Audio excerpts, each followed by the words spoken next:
The movie opens in the quiet and dusty Midwest of the United States. Two men step out of the motel in which something horrific happened. One of them is Leland Jones, and the other is Billy Orser, a restless young man in his 20s, whose eyes reveal impatience and arrogance. Leland tells him to go fill up a jug from the water cooler inside the motel. And when he enters, the motel staff lie dead on the floor behind the counter. He simply steps over the bodies and continues toward the water cooler, filling the jug calmly as though nothing unusual has happened.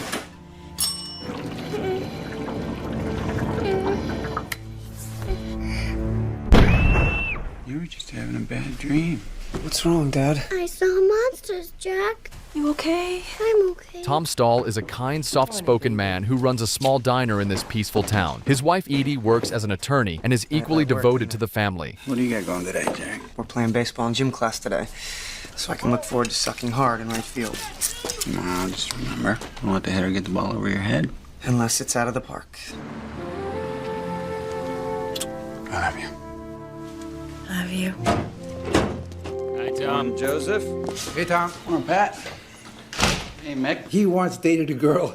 Used to attack him in the middle of the night. She used to have these crazy goddamn dreams where instead of her boyfriend, I was some kind of demented killer. I woke up one night, stuck a goddamn fork in my shoulder. Broke up with her, right? No, I married her. One win and run coming right up, boys. Hello, buddy.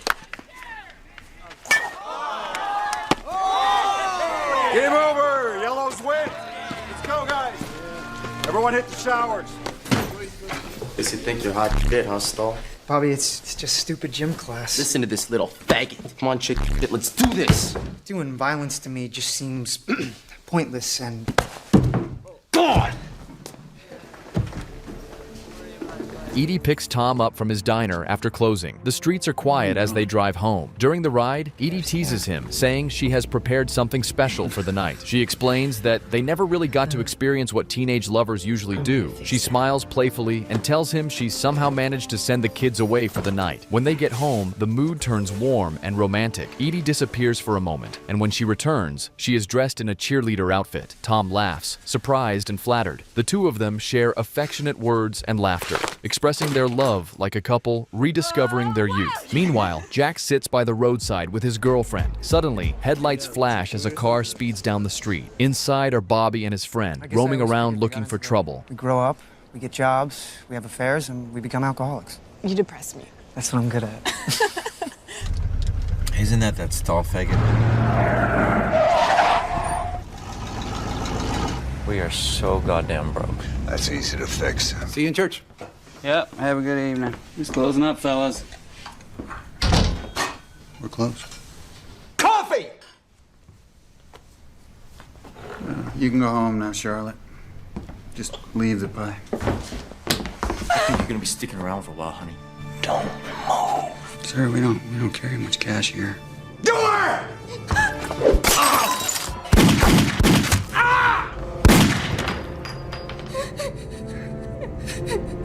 I'm telling you, those men were gonna kill us. Tom Stahl is a family man with long-standing ties to this community. And Tom, he was amazing. Are you as sick of hearing about me as I am? I like it. Hi, guys. Mom. Way to go, Tom. Hi, sweetie. Oh, that's so nice. Mr. Stahl, Jenny Wyatt, WRPK News. Were you surprised, though, by your own reaction to the situation? Anybody would have done that. Yeah, but you really went beyond what the I really need to be with my family. You're a hero, Dad.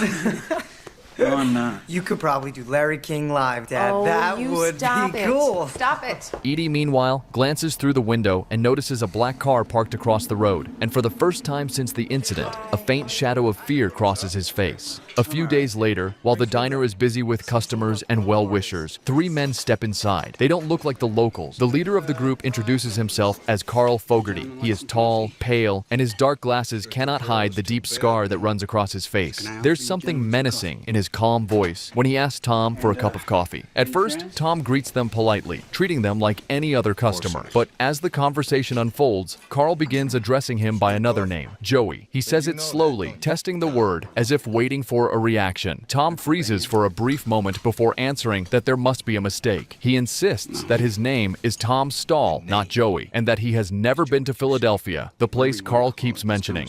I want to thank you for the coffee, Joey. You calling Sam? Yes. Can I see your license, sir?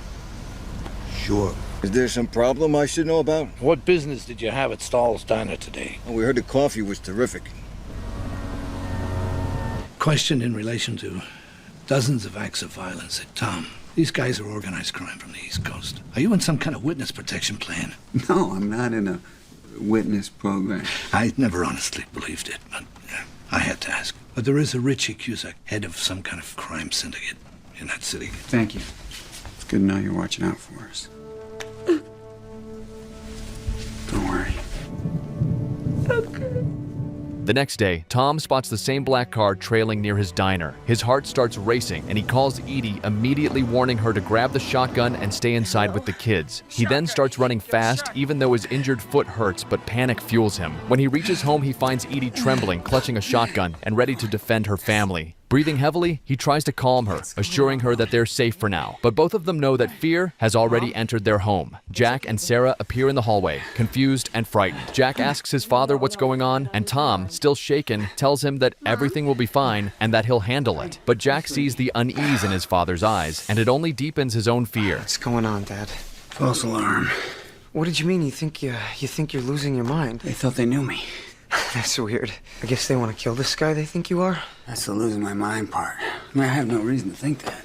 And you came running back here to save us. Sorry. Later that week, Edie goes to the mall with Sarah, and behind them arrives Carl in his black Ford. For a few moments, she loses sight of her daughter and calls out frantically. When she finally spots her, Sarah is standing near a shop looking through glass, and seated nearby is Carl watching her with a faint smile. I don't know what you want, and I don't really care. My husband does not know you. This isn't a completely dead eye, and it can see right through him. He's still the same guy. Ask Tom about how he tried to rip my eye out with barbed wire. You have an enchanting daughter. Don't forget your shoes.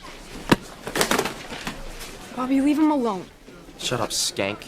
Let's just get out of here, okay? Yeah, puss. Get over there! Now, you mother... What the hell were you thinking? I wasn't thinking... You stand up to him, you don't put him in the hospital. Oh, big deal. His parents say they might sue us. In this family, we do not solve our problems by hitting people. No, in this family, we shoot them. Honey, you seen Jack?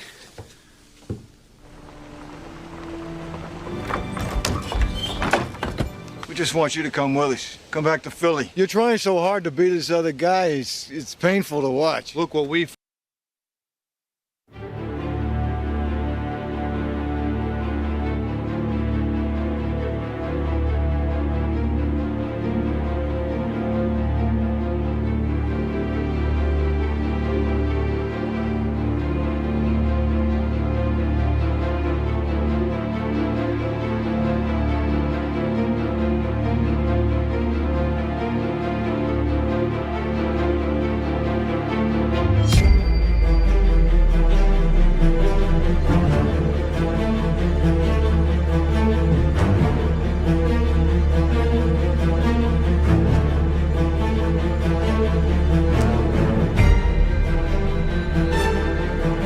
Later that evening, Tom lies in a hospital bed, recovering from the gunshot wound. Edie sits beside him, her face pale and tired, but full of turmoil. She can no longer hold her doubts inside. With tears in her eyes, she begs Tom to tell her the truth. She says she saw the way he fought, how easily he killed those men. No ordinary man could have done that. Tom stares at her for a long time, his face heavy with guilt. Finally, he admits the truth. He tells her that years ago, before moving here, he lived in Philadelphia under another name, Joey Cusack. He confesses that he was a hitman for an Irish crime family, and that he did terrible things, killing people for money and pleasure. But after a violent falling out with Carl Fogarty, he ran away and left that life behind. Tom Stahl? Did you just make that up? It was available.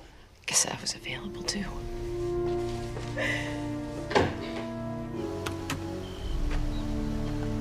Hey, Jack. If I go rob Milliken's drugstore, will you ground me if I don't give you a piece of the action? Jack.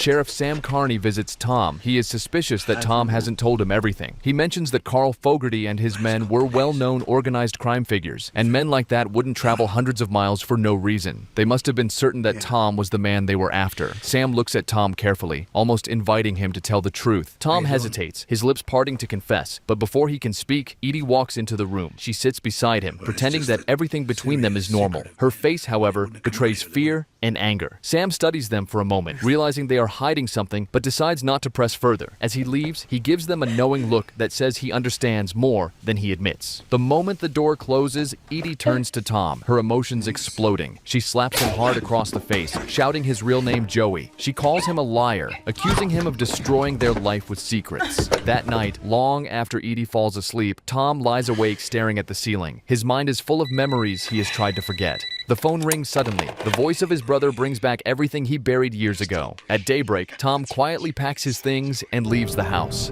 The drive to Philadelphia is long and silent. His mind races, torn between fear and determination. When he arrives, he stops at a small bar where a rough-looking young man waits for him. The man says nothing, only gestures for him to follow. Tom gets into the car, and they drive through the city until they reach a grand mansion surrounded by tall iron gates. Can you believe that place is still standing, the track and turf?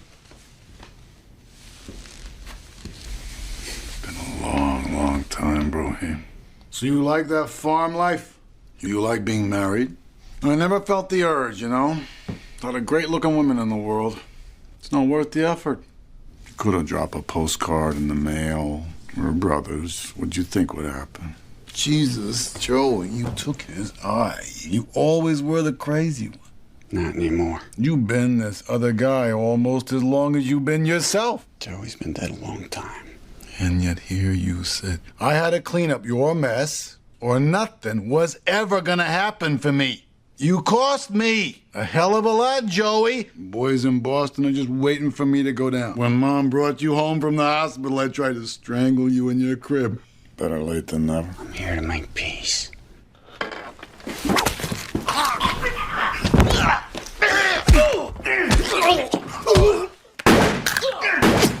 How do you f that up? What are you gonna do? Give him mouth to mouth?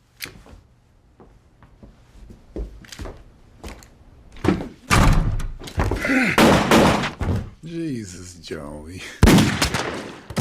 Jesus, Richie.